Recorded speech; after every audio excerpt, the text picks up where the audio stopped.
Clara, anak, tingnan mo to. Bukas na ba yung botohan?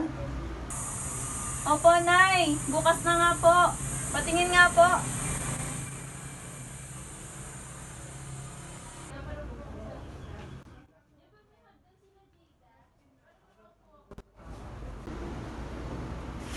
Tingnan mo. Oo nga. Hayaan mo na nga po, Nay. Kumain po muna tayo, ha? Tara na po.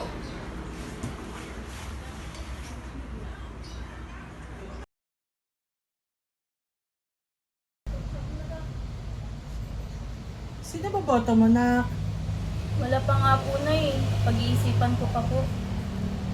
Iniisip ko ang iboto yung Mendoza eh. Maayos naman daw sila. Lumabas sila sa Facebook ko. Sabi nila, ibababa daw nila ang presyo ng bigas. Aba, dapat lang. Ang tagal-tagal na nilang nagsisilbi dito sa lungsod. Dapat lang na sila ang iboto. Kumain ka na mabuti ha. Bukas na bukas alas 6 ng umaga, pupunta tayo doon para bumoto. Ha? Opo. Kain ka na.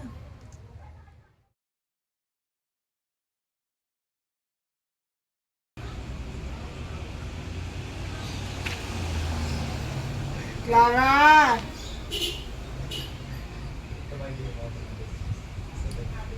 Clara! Po! Kunin mo nga yung bigas dun kay Aling Mia. Nabayaran ko na yon. Muwi ka agad ah. Opo.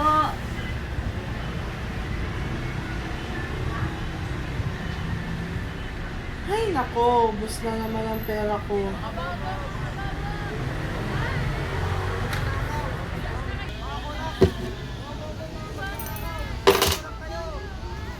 Mga babaw, mga magnanakaw. Malis na kayo Mga dito! kurap.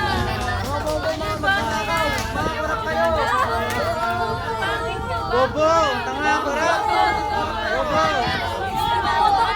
Mga babaw, mga magnanakaw. Malis na kayo Mga dito! kurap. Mga bobo, mga magnanakaw. Mga kurap kayo. Tara, alik ko dito!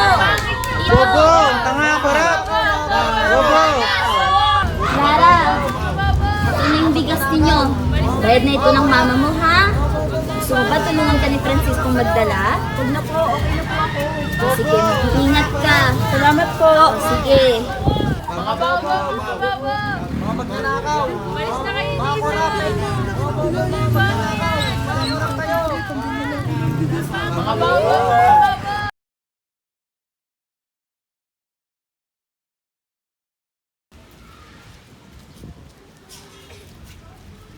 Clara! Kita mo ba yung mga Mendoza kanina? Oo, yung mga Mendoza. Di ba sila yung nagbibigay ng pera kanina? Oo, binibili lang nila yung mga boto ng tao eh. Alam mo itong dala ni Colette? Ulit? Yung si Colette, kakakilala lang namin sa kanya kanina. Kita namin siya sa may palengke. Dami niya kasing dalang dyaryo, akala namin binibenta niya, hindi pa. Tignan mo yung dala niya. Lahat to? Problema ng mga Mendoza?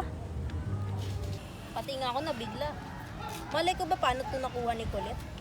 Paano mo ito nakuha? Nakatambak dun sa bodega namin, nakatago. Maluma-luma na rin to, ha? Mga 5 taon na nakalipas. Marami pa dun sa bahay. Gusto nyo dalhin ko dito?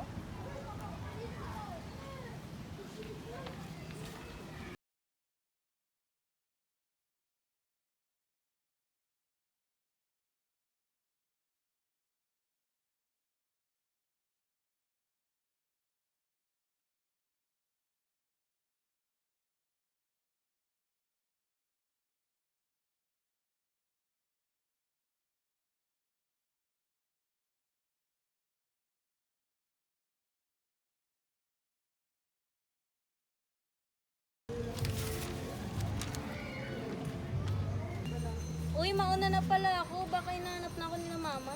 Wala ako rin. Sige, Ingat Bye-bye, kayo, ingat ah. kayo, ah. sige, bye-bye. Ingat kayo ah. Una na rin pala ako. Ulit, ingat. Ikaw ba yan?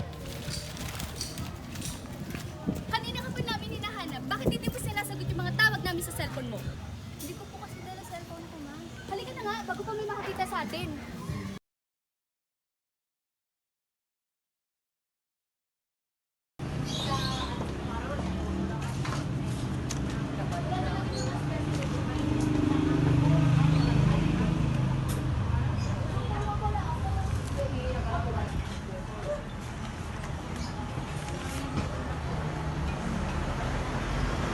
Nak, magsahin ka na! Opo, Nay! Binuksan ni Clarita ang dyaryo. Ang mga bagay na hindi niya pa napapansin noon ay napapansin niya na ngayon. Mendoza, Mendoza, Mendoza. Iba ay pinupuri ang mga Mendoza at ang iba naman ay hindi. Problema nila noon, problema pa rin nila ngayon. Clara, ano pa bang hinihintay mo dyan? Ito na po!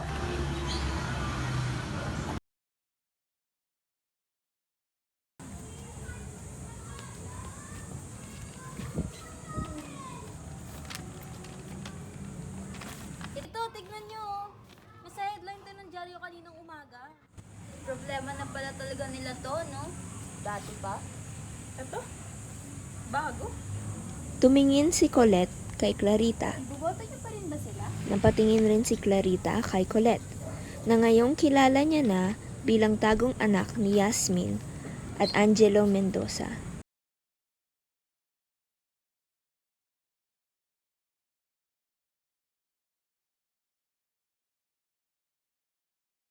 Nak, gising na! Malilate na tayo sa Batangan! 5 minutes pa po!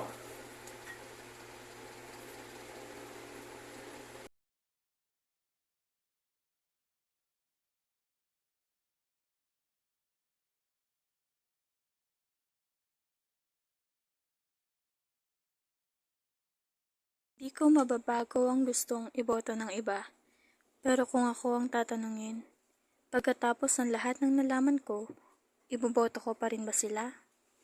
Siyempre, hindi na.